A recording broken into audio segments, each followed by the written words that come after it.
Hello, मेरा नाम doctor प्रशांत शर्मा है। मैं एक न्यूरो इंटरवेंशनिस्ट हूँ। तो आज हम बात करेंगे एक काफ़ी लाइफ थ्रेटनिंग बीमारी के बारे में, जिसको हम स्ट्रोक बोलते हैं।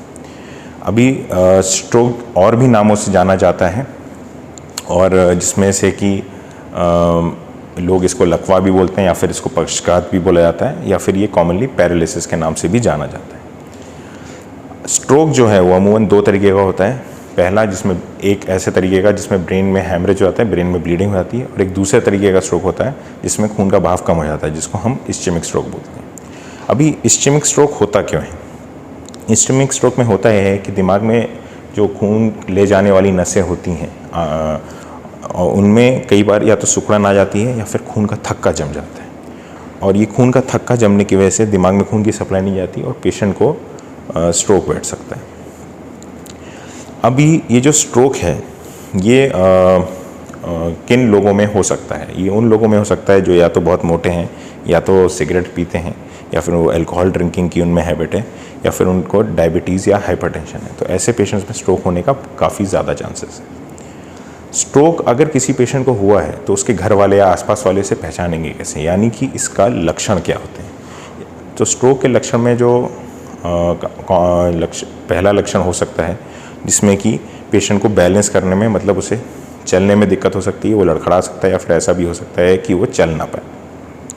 इसके अलावा पेशेंट की जो विजन होती है, उसे देखने में दिक्कत हो सकती है, धुंधला देख सकता है, या फिर ऐसा भी हो सकता है कि उसे बिल्कुल भी ना दिखे। इसके अलावा पेशेंट का जो चेहरा होता है, एक तरफ का चेहरा, उसमें टेढ़ापन आ सकता है, या फिर वो सुन भी पड़ सकता है। इसके अलावा एक महत्वपूर्ण लक्षण जो है, जिसको हम बोलते हैं कमज़ोरी आना, वीकनेस, एक तरफ के हाथों पैरों की कमज़ोरी आ सकती है, या फिर बिल्कुल भी ताकत ना रहे, ऐसा भी हो सकता है। और इसके अलावा पांचवा लक्षण जो है, जिसको हम बोलते हैं स्पीच, पेशेंट की जो बोली होती है उसमें पेशेंट का ऐसा हो सकता है कि उसके अक्षर साफ ना रहें, या फिर उसकी बोली बिल्कुल ही ना रहे। तो अगर ऐसा कुछ भी हुआ है इन पांचों लक्षणों में, तो ऐसा हो सकता है कि पेशेंट को स्ट्रोक हो गया हो। और ऐसे स्थिति में हम लोग खास करके ध्यान दें कि समय को महत्व देते हुए अपने घर के पास के किसी स्ट्रोक रेडी हॉस्पिटल में पहुंचा जाए। अभी स्ट्रोक रेडी हॉस्पिटल ऐसे खास हॉस्पिटल होते हैं जिनमें या तो सीटी स्कैन या एमआरआई की सुविधा होती है, और इसके अलावा न्यूरो इंटरवेंशन की एक कैथ लैब होती है, जो कि आप मेरे पीछे देख रहे हैं। इनके अलावा वहाँ पे स्पेशल डॉक्टर्स होते हैं, जिसमें कि न्यूरोलॉजिस्ट और न्यूरो इंटरवेंशनिस्ट की टीम होती है। तो ये लोग मिलके पेशेंट को देखते हैं और अपनी तरफ से एक ट्रीटमेंट एडवाइस करते हैं। तो जो स्ट्रोक का ट्रीटमेंट है, इसमें हमारे पास दो विकल्प होते हैं। पहला विकल्प, अगर पेशेंट दिक्कत शुरू होने के 4.5 घंटे के अंदर आया है तो हम लोग खून का थक्का दिलाने की दवाई दे सकते हैं। और दूसरा विकल्प होता है जिसको हम लोग मैकेनिकल थ्रोम्बेक्टमी बोलते हैं। अभी मैकेनिकल थ्रोम्बेक्टमी कब करी जाती है? मैकेनिकल थ्रोम्बेक्टमी करते हैं उन केसेस में जिनमें या तो खून की थक्का गलाने की दवा का असर ना आया हो, और दूसरा ऐसी स्थिति में जिसमें कि पेशेंट 4.5 घंटे के बाद हमारे पास आया है, यानी अगर पेशेंट 4.5 से लेकर 24 घंटे के बीच में हमारे पास आया है तो उसमें हम मैकेनिकल थ्रोम्बेक्टमी करते हैं। अभी मैकेनिकल थ्रोम्बेक्टमी में करते क्या हैं? मैकेनिकल थ्रोम्बेक्टमी में पेशेंट को हम लोग हमारी जो पीछे आप मशीन देख रहे हैं, ये डीएसए की मशीन है, डिजिटल सब्सट्रैक्शन एंजियोग्राफी की मशीन है। इसमें हम पेशेंट को लेटाते हैं, पेशेंट की जांघ की खून की नस में एक सुई लगाते हैं, और उसके थ्रू हमारे स्पेशल वायर और कैथेटर होते हैं, ये लेके जाते हैं, और पेशेंट को हम लोग उसके दिमाग की खून की सप्लाई का एक डिजिटल सब्सट्रैक्शन एंजियोग्राफी करते हैं।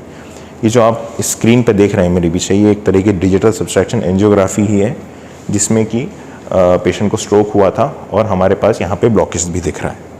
तो डिजिटल सब्सट्रैक्शन एंजियोग्राफी करने के बाद हम ये देखते हैं ब्लॉकेज कहाँ पे है, और हमारे पास स्पेशल डिवाइसेस, स्टेंट और टेक्निक्स होती हैं जिनसे कि हम ये खून का थक्का पकड़ के खींच के बाहर निकाल देते हैं, जिससे कि पेशेंट में के दिमाग की खून की सप्लाई वापस शुरू हो जाती है।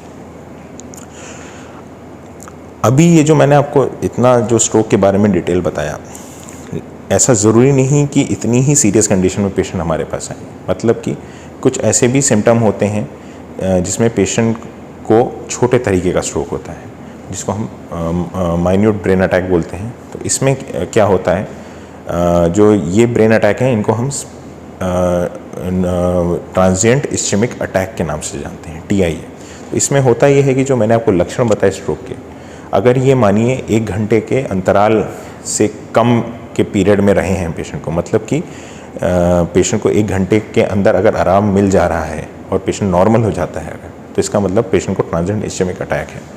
और अगर पेशेंट को ट्रांजिएंट इस्केमिक अटैक हुआ है तो ये इस बात को समझें कि ऐसा हो सकता है कि पेशेंट को जो गले की खून की नस है या फिर उसके हृदय की रिदम में कोई दिक्कत है, और ऐसी कंडीशन में हम लोग या तो पेशेंट का 2D को करके देखते हैं या फिर जो दिमाग की खून की नस होती है उसका डॉपलर करके देखते हैं, और ये देखते हैं कि कहीं कोई सिकुड़न तो नहीं है दिमाग की खून की नस की सप्लाई में, और उसकी अकॉर्डिंगली हम अपना ट्रीटमेंट एडवाइस करते हैं।